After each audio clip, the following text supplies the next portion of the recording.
So what are some favorite wildlife interactions that you have had in the national parks? What have those been? I mean, things that immediately come to mind are like the baby deer in Cuyahoga Valley National Park was a wonderful surprise. I loved that. What about you? Well, I think seeing the nene, like all the nene and the thene, the false nene in Hawaii volcanoes and Haleakala. Yeah. No, but we saw Fene, I think, we saw Fene in Hawaii volcanoes. And also in Haleakala. Right. And then we were corrected. And then we did see the Nene in the Mists. Nene in the Mists. Which is the title of my Lifetime original film. I like that.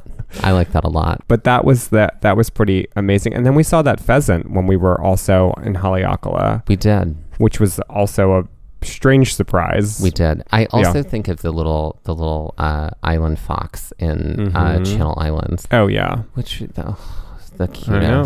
The cutest. They're little just baby island fox. You just want to touch them and cuddle them. Yeah. You don't. Yeah. You should not. No. Do not. Don't not touch you wildlife. Should not, just don't. Yeah. Right. Exactly. Yeah. Oh, the moose in Rocky Mountain. That was majestic. That's the best word I can describe there. It's like when, in mythology, when some mortal is walking along and suddenly a god has morphed themselves inside of an animal. That's what that felt like. But minus the sexual assault. Oh, yes. And the incest and all of the terrible misogyny. Right. Greek mythology. Right, exactly. Exactly. But those are some things that immediately come to mind to me. Oh, well, spiders in Congaree. Yeah. That was unpleasant. Yeah. Mule deer in Arches. Secret mule deer. Just Secret all of a sudden, deer. right next to us. Yeah.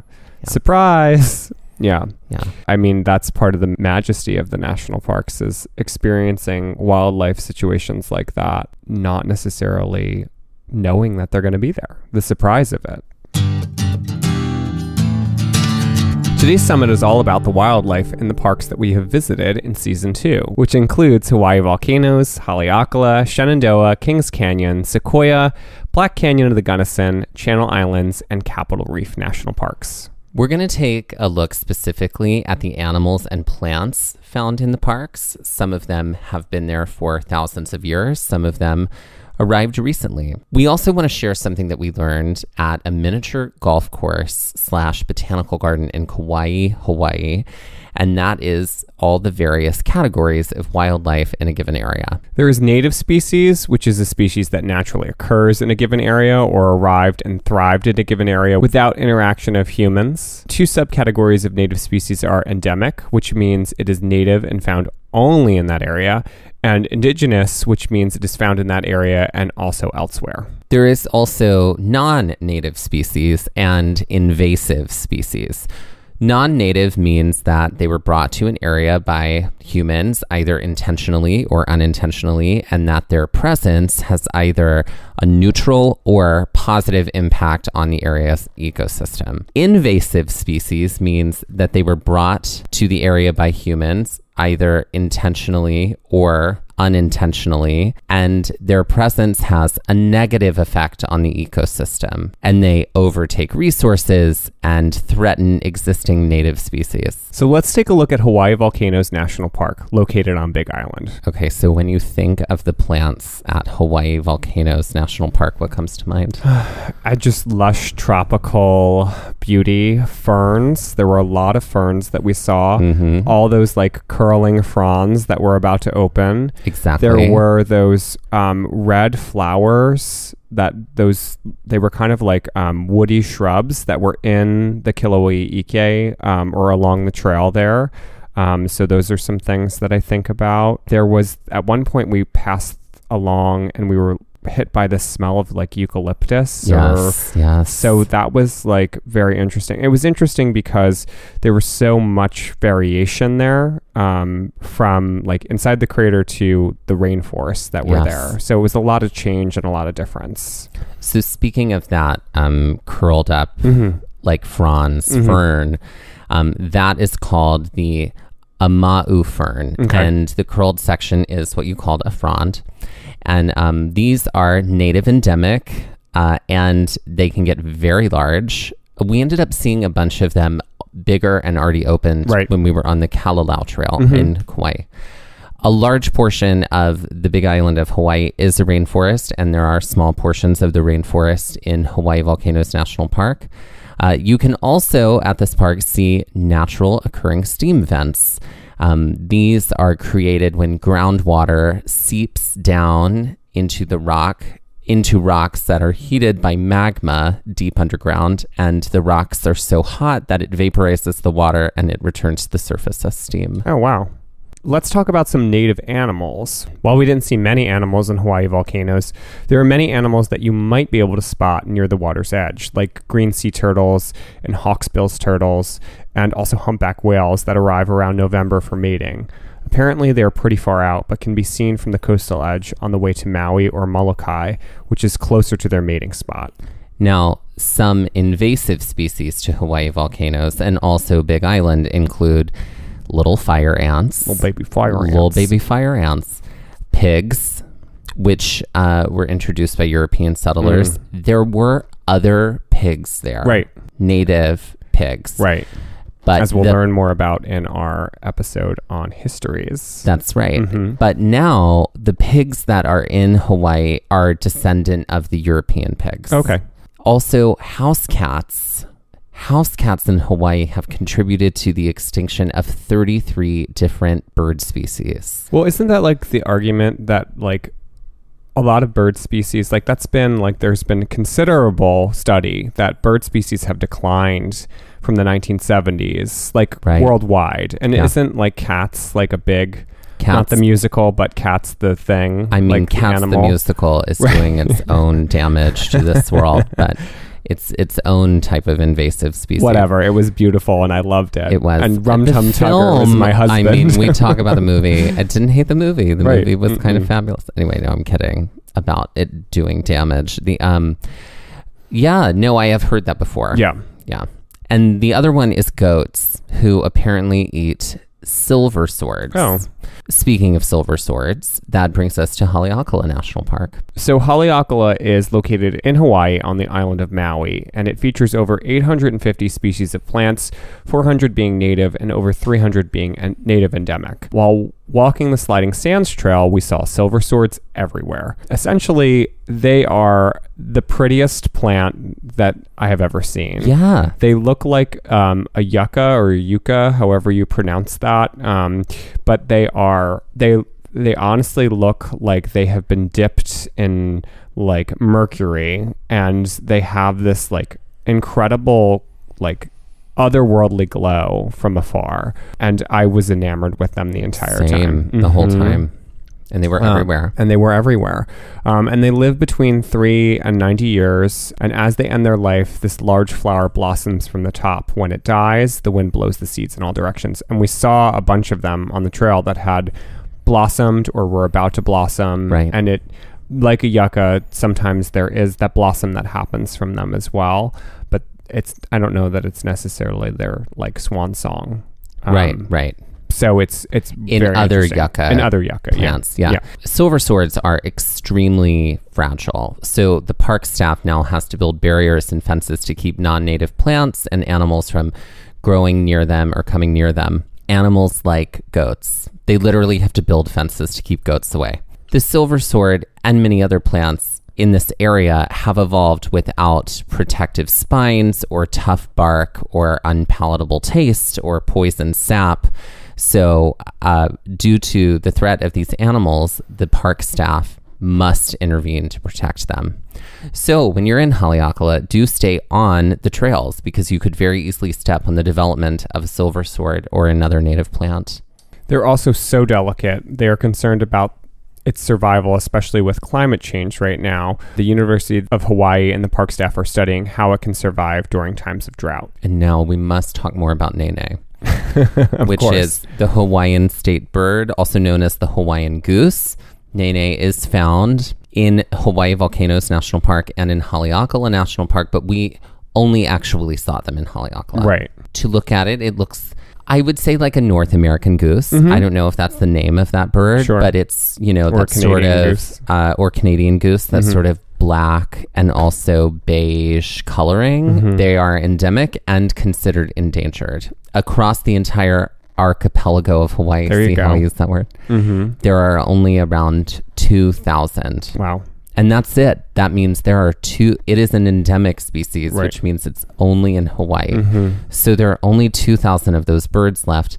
On the island of Maui, there are only about 600. And in Haleakala, specifically, there are only about 223. Wow. Their population decreases due to dogs, cats, mongooses, and rats, which all prey on nene, and other invasive species taking over their habitats. If you want to get involved, you can support the Adopt a Nene program that is part of the nonprofit Friends of Haleakala National Park. Okay, now we are jumping on our map from Hawaii all the way to Virginia, to Shenandoah. Quite a journey. Quite a journey. Look at those airline miles. That would be like, Laugh. I mean, right. What miles are we flying right now? Right. That's at least 12 hours in a plane to get from Hawaii to Virginia. Yeah. If not more. Yeah. Some of the animals in Shenandoah include bobcats, deer, and big brown bats. And that is literally their name, right? Yeah. They are very large and they eat insects, as do most bats. But because they eat so many insects, it keeps the plants growing so that the insects aren't eating the plants. And therefore, this is a mutually beneficial relationship, which my science teachers always called symbiotic. Symbiotic. It's true. There are also black bears. In our first trip to Shenandoah, we've been twice now. We were on a trail after we had done the Dickey Ridge Trail at Compton Gap. Right.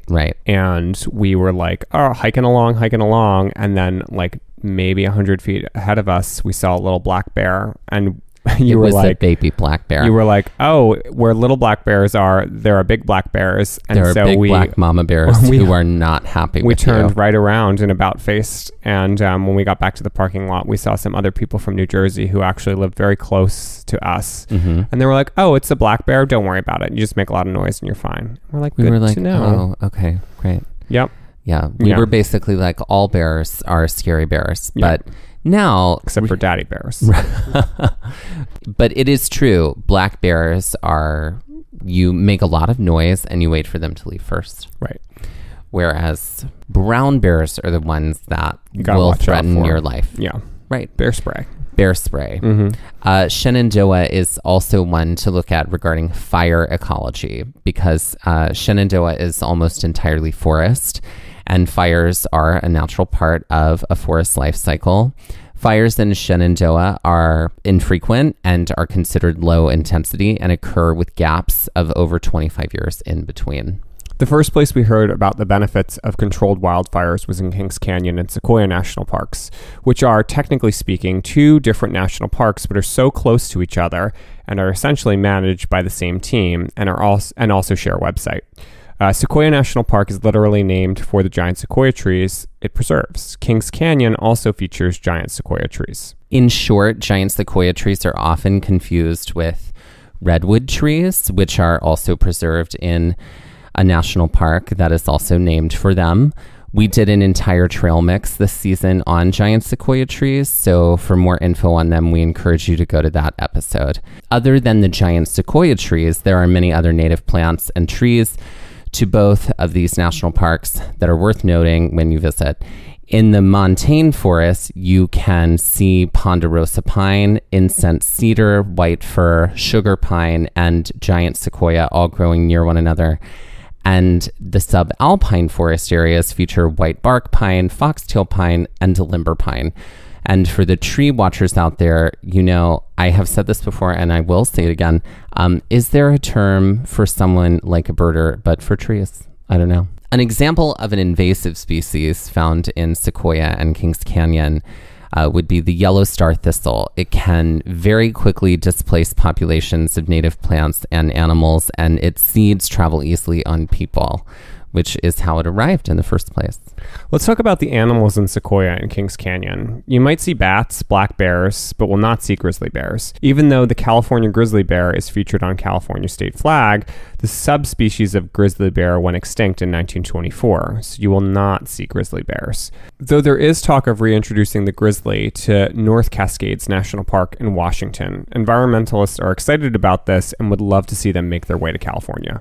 When I was reading up on this, it was like people are like dreaming of a world in which humans and grizzly bears can live peacefully together. Isn't there a movie called Grizzly Man?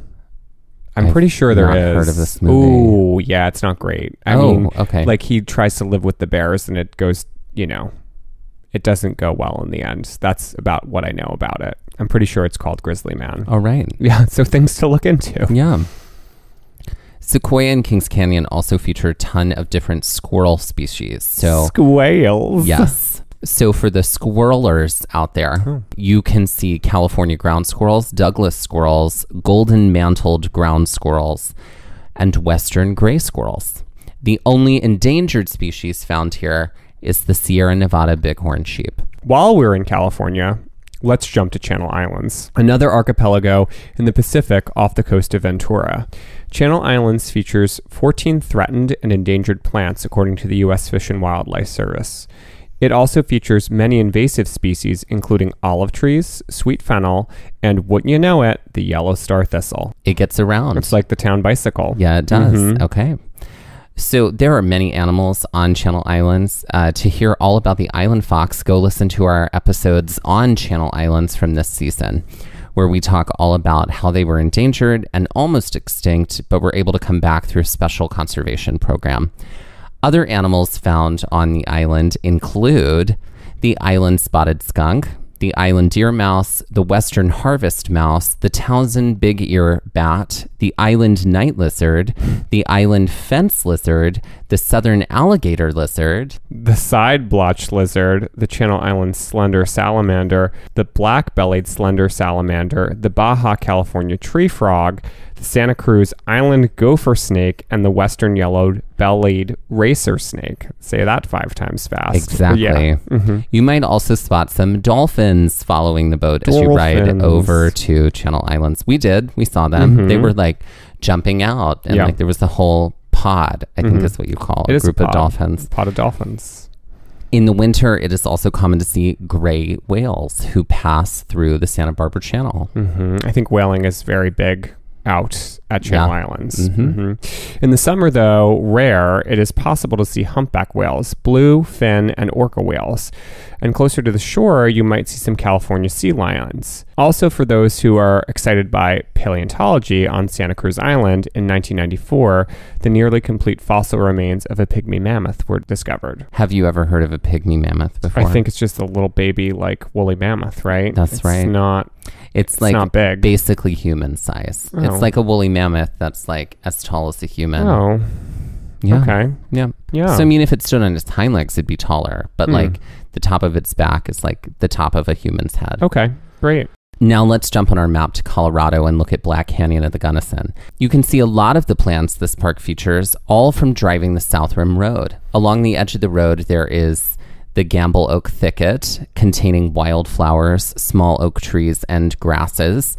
You can experience them close up simply by walking along the edge of the road, or walking out to any of the overlooks, or doing any of the trails near the visitor center. When you look down into the canyon, you can see pockets of Douglas fir and aspen trees. You may also see lots of different birds here, so this is for the birders. You might see a great horned owl, mountain bluebirds, peregrine falcons, white-throated swifts, Steller's jays, canyon wrens, and the American dipper. In addition to mule deer, another thing that Black Canyon features, as well as many areas in the Colorado Plateau, is ephemeral pools. Right? So once a memory. Right. So when it rains on the Colorado Plateau, it slides off the rock and then finally to the ground and is absorbed by the dry soil. but sometimes it gets caught in these potholes in rock, creating what they call ephemeral pools because they only last a couple of days. Right. Standing water collects in these pools. They're there a couple of days before they dry up. These pools do act as water sources for animals that are, moving from one place to another, but some microscopic organisms find their permanent homes in these potholes or these ephemeral pools. And since the water doesn't last very long, they don't have much time for growth and development when the water is present. So if you see one of these when you're hiking on the rocks in Colorado and Utah, refrain from using it as a water source or a place to wash your hands. Interacting with it can halt years of development for very vulnerable organisms. It's almost like those desert microbial forms. Why you stay on the trail. Which is why you stay on the trail. Speaking of Utah, this brings us to our final park of season 2, Capitol Reef National Park, one of the best kept secrets in the National Park Service. Some plants and trees that you can see in Capitol Reef include Utah juniper, pinyon pine, ponderosa pine, Douglas fir, bristlecone pine, Mormon tea, Indian rice grass, roundleaf, buffalo berry, yucca, and gamble oak. And these are among 100 plus plants and trees that can be found in Capitol Reef. People often ask if there are bears in Capitol Reef, and the answer is technically yes. If bears are seen, it's only near food and water sources. And remember, if you don't want to see a bear, don't become a food source. Keep your food stored, and as always, don't leave scraps anywhere. The most commonly cited large mammal herds are desert bighorn sheep, elk, pronghorn antelope, and mule deer. Mountain lions, coyotes, and foxes are also in Capitol Reef, but are rarely seen. Other animals include raccoons, porcupines, beavers, squirrels, marmots, mice, wood rats, chipmunks, and 16 different species of bats. Marmots are also called whistle pigs because of their high-pitched squeals. Great. And they are the largest ground squirrel in Capitol Reef. You will also find the endangered prairie dog there.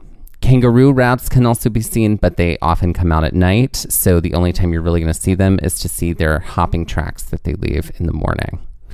Birders will often visit Capitol Reef to see owls, orioles, canyon and rock wrens, chukars, pinyon jays, and black-billed magpies, and the rare golden eagle and the endangered peregrine falcon. Also, there are snakes, though we didn't see any.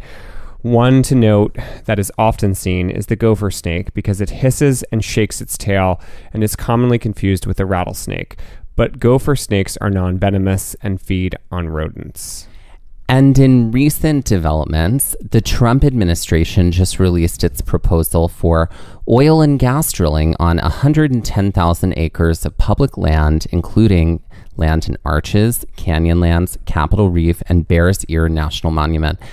This would certainly disrupt and in some cases upend entire ecosystems in these parks. And by that definition, it seems like there is no question anymore that, well, I'll let you do the honors. Well, Trump is an invasive species. And there we go. There we go. And he should be rooted out. I could wax poetic forever on this. You could, yes, you could. And I'll get very loud. Let's end this summit with a queen and a game. Great. Ladies, gentlemen, and everyone in between, please welcome to the stage our queen for Summit Episode 2, Meadow Flowers. Meadow Flowers. All right, I'm going to challenge us. Great. Okay, she cannot lip sync to Stevie Nicks. Oh, well, that's fine. Okay, great. Yeah, we can. It's like that would be so like an easy go-to, I feel like. I guess so. For Meadow Flowers to be a sort of like hippie flower child who also sings Stevie But I feel Nicks. like she could be a hippie flower child and sing to Joni Mitchell or, sure. Jackie Jormp Jomp, right? Which is, a 30 Rock reference too. It is. Yeah. It is. Meadow Flowers to me seems like someone who would be really like a chameleon as far as like, their looks go, but like have some sort of floral accent. Well, I feel like her look would always change because Yeah. depending on what was in bloom that time of year. Oh, very interesting. Right. So I feel like, So you know what kind of flowers are in bloom throughout the year because that's just your life. I don't know that I know that. You don't put Really? that on me. I thought you did. I'm not. Well, you know what vegetables are in Sure. season. I mean, I guess, but during don't the year. put me into Well, like when you made me nervous. This Libra's nervous now. Well, like lilies are in bloom in the spring. Right. Right. So in the spring, she would have a sort of lily inspired look. Sure. Okay. And then in winter, roses in bloom all the time. They go like most of the season. Depends on the variety. Oh, okay. Same thing with hydrangea. There are like all summer long hydrangeas. Maybe she's like a gladiola queen in gladiola is also a great name. Yeah. It's just a great gladiola queen. Gladiola queen. Yeah, I like that. Yeah. So yeah. And then in the fall, she's a mum queen. She might like do her show in a botanical garden. Or like, I'm trying to think like, well, if she did her show in a bar, then I think whatever her like signature drink would be some sort of, like it would hibiscus. be herbaceous. Oh, it would be herbaceous. Yeah. Yes. It would be like an herbal gin, I feel like. Totally. Which is already juniper berry based. Right. But I do feel like, they do have some gins and other liqueurs that have like that are herb based. So I feel like that. Some herb based liquor would be her signature cocktail. Yeah. I feel that. I feel that. It would be like the Rose of Sharon, and it would be like rose water and I do feel like she has with a splash of lime and seltzer. I feel like in addition, she probably has her own line of skincare. Oh, probably. Meadow Flowers. Right. Skincare line. She unfortunately, I feel like might be like someone featured on Instagrammers in the wild or influencers in the wild. I do think so. I think she might be. But yeah, she's a salesperson. She knows how to sell. Right. Do you have the businesswoman special? Right. Well, what kind of business are you in? We'll just take 2 cheeseburgers and 2 Diet Cokes to go. Right. So what is she going to sing though? What is her lip sync song? I don't want it to be floral. No. But I do feel like it should be upbeat and super happy. Is there like a Kylie Minogue song that she could cover? Oh, or lip sync there's to? so many. That's not Locomotion. No, Out of My Head. Yeah, Out of My Head might be it. That's I feel like fun, she's a always. Kylie queen. Yeah. I like that for her. Some Kylie. Oh, maybe some Betty Who. Somebody Loves You. Right? Glory Days by Betty Who. Something like that. Fun, poppy upbeat. Definitely. Fun poppy upbeat. Poppy upbeat. Welcome to the stage, Poppy upbeat. Oh, she opens for her. She does. Meadow Flowers opens for Poppy upbeat. Right. Oh, that's good too. Yep. Okay, great. So, ladies, gentlemen, and everyone in between, please welcome to the stage, Meadow Flowers. And Poppy upbeat. And Poppy upbeat. Now we're going to end the summit with a game. Great. Are you ready? I am. Always. Okay. Forever. So there are 2 ways. There are 2 ways to win this game. Great. Okay, great. So this game is called Is It a Bird or Did I Make It Up? Great. So they're all made up. They're talking about, we were talking so much about birds and birders and different bird species. And I find, right, I find some of these names for birds ridiculous, to be hilarious to me. So here's how the game works. We have to make total eye contact the whole time. I'm going to say the name of a bird and you can't laugh. Okay. 1. Is that how I get a point if I don't laugh? You get a point if you don't laugh. Great. And you also get a point if you correctly name or if you correctly identify if it's a bird or if it's something ridiculous. If it's a real bird or if it's just a name I made. Nonsense bird. Right. Are you ready? Yeah, as ready as I can be. Okay, great. But I'm sure the giggles will. Sister Scorekeeper over here is going to be like counting. I know. On all her fingers and toes. Okay. Are you ready to go? Yep. Okay. Siberian ruby throat. It's a bird. That is correct. Devil's diver. It's not a bird. That is correct. It's not a bird. I made that up. Cerulean warbler. It's a bird. Correct. It is a bird. Common house martin. It is not a bird. Incorrect. That's a bird. Damn. Clark's nutcracker. It's not a bird. Nope, that is a bird. Damn. Clark's nutcracker. Little shearwater. It's not a bird. No, you lose 2 points because you giggled. And little shearwater is a bird. Damn it. I don't lose 2 points. I don't gain anything. There you go. You didn't say there was any losses happening in this game. Sister Scorekeeper over here. Okay, here we go. Are you ready? Yeah. Little, what was it? Little shearwater. Little shearwater. Here we go. Great kiskadee. It's a bird. That's right. It is a bird. Ash-throated flycatcher. It is a bird. Yes, it's a bird. Lil Phoebe. It's not a bird. No, little Phoebe is not a bird. Phoebe is the type of bird. And like blue Phoebe is a bird, but Lil Phoebe is not a bird. Lil Phoebe. Also in Lil Mama's entourage. Right. Hairy woodpecker. It's not a bird. Incorrect. That's a bird. Great. Cinnamon hummingbird. It's a bird. Correct. That's a bird.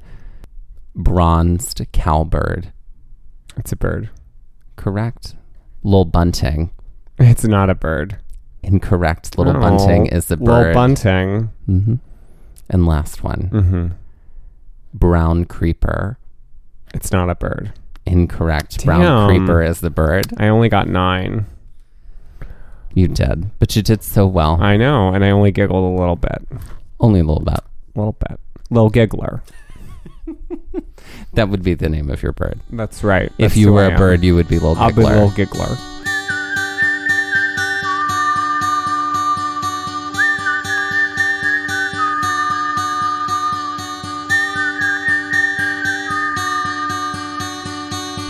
This has been the Season 2 Summit by Gaze at the National Parks, the podcast, and we're here to remind you to hike early and hike often, and that adventure is always out there. Gaze at the National Parks was created and is hosted by Dustin Ballard and Michael Ryan. To see images from this episode, follow our Instagram at Gaze at the National Parks. To email us, contact us at gazeatthenationalparks@gmail.com.